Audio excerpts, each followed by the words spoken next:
Hello बच्चों, नमस्कार। Welcome to Edula point. तो बच्चों, वर्कशीट नंबर 56 करते हैं हम लोग, क्लास 9 गणित हिंदी मीडियम। वृत्त है, वृत्त के आकार की समझ। देखिए, कुछ आकृतियां आपको दे रखी हैं। कुछ पहिया है, घड़ी है, चूड़ी है, 50 पैसे का सिक्का, 1 रुपए का सिक्का। तो ये सभी आकृतियां देखें तो ये गोल पथ है, इनका गोल रास्ता है। गोल पथ मतलब कि ये पथ रास्ता गोल है ना, तो ये सभी आकृति वृत्ताकार कहलाएंगी।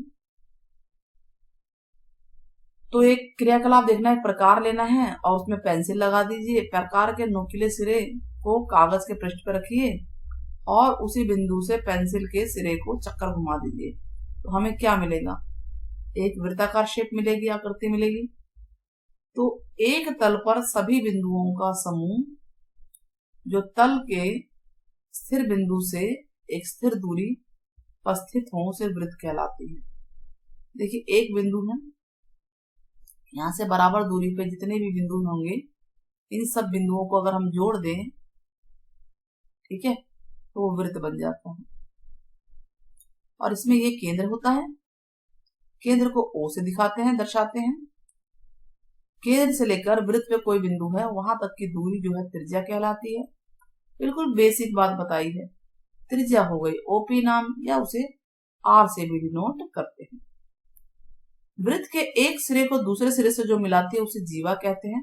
देखिए, एक सिरे से दूसरे सिरे के बीच की दूरी जीवा है, ठीक है, रेखाखंड यानी कि PQ जीवा है। और एक सिरे के दूसरे सिरे को मिलाने वाले रेखाखंड जो कि केंद्र से होके भी जा रहा हो, वो व्यास है। और यह भी जीवा भी है, यानी वृत्त की सबसे लंबी जीवा व्यास होती है। तो वृत्त के केंद्र से होके अगर जीवा जा रही है तो वो व्यास है, और ध्यान रहे वो सबसे लंबी जीवा भी है, ठीक है। तो जीवा तो है ही है, व्यास भी है। तो व्यास वृत्त की सबसे लंबी जीवा होती है और व्यास त्रिज्या का दुगना होता है। व्यास को D से डिनोट करते हैं, वो दुगना होता है त्रिज्या का। या हम अगर त्रिज्या निकाले तो वो व्यास की आधी होती है। क्लियर हुआ? दो बिंदुओं के बीच एक वृत्त के भाग को चाप कहते हैं। देखो बेटा, वृत्त के ऊपर दो बिंदु हैं, ये हिस्सा चाप कहलाएगा। क्या कहलाएगा? चाप कहलाएगा। PQ चाप को ऐसे डिनोट करते हैं। अब छोटा हिस्सा है वो लघु चाप है, लघु PQ हो गया। और जो बड़ा हिस्सा है वो दीर्घ PQ है, जिसको PRQ भी बोला गया इन्होंने, दीर्घ PQ। इसको दीर्घ पार्ट बोलेंगे बड़े हिस्से को, छोटे को लघु बोलेंगे। क्लियर है? परिधि क्या है? पूरे वृत्त की लंबाई, यानी पूरा जब चाप पूरा गोल हो जाता है, ये पूरा घूम लेंगे तो इसे परिधि बोलेंगे। जीवा तथा प्रत्येक चाप के मध्य वो जीवा है, और चाप के मध्य जो हिस्सा है ये वाला, ये वृत्तखंड कहलाएगा। छोटा हिस्सा है तो लघु वृत्तखंड, और बड़ा हिस्सा है तो दीर्घ वृत्तखंड, ठीक है। छोटी छोटी बेसिक बातें बताई गई जो आपको पता रहनी चाहिए। केंद्र को एक, ये देखिए केंद्र है और ये चाप है, ये है त्रिज्या।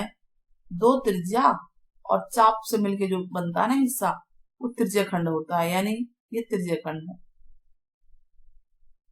त्रिज्या और चाप के बीच का क्षेत्रफल छोटा है तो लघु त्रिज्या खंड, और जो बड़ा एरिया है ये वाला, ये दीर्घ त्रिज्या खंड है। बन तो उतना ही रहा है, ठीक है। दीर्घ चाप पे बनेगा तो दीर्घ त्रिज्या खंड है, लघु चाप पे बनेगा तो लघु त्रिज्या खंड है। तो इस तरह से हमने क्या क्या सीखा? अभी हमने सीखा वृत्त, केंद्र, त्रिज्या, जीवा, व्यास, चाप, परिधि, वृत्तखंड और त्रिज्याखंड। लघु और दीर्घ के मीनिंग हमने समझे हैं। चलिए प्रश्नों के उत्तर करते हैं। पहला प्रश्न क्या कहता है?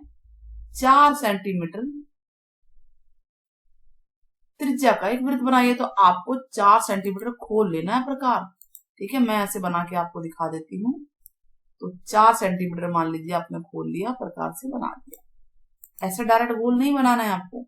सबसे पहले प्रकार को 4 खोलना है, बिंदु लेना है, ये 4 सेंटीमीटर है, और एक वृत्त को बना देना है। क्वेश्चन नंबर 1, इसमें त्रिज्या दर्शानी है, हमने दर्शा दिया त्रिज्या। व्यास तो व्यास भी दर्शा दीजिए। एक सिरे को दूसरे सिरे से मिला दीजिए कहीं भी, या उसी त्रिज्या को आगे बढ़ा देते तो ये है व्यास, ये है त्रिज्या।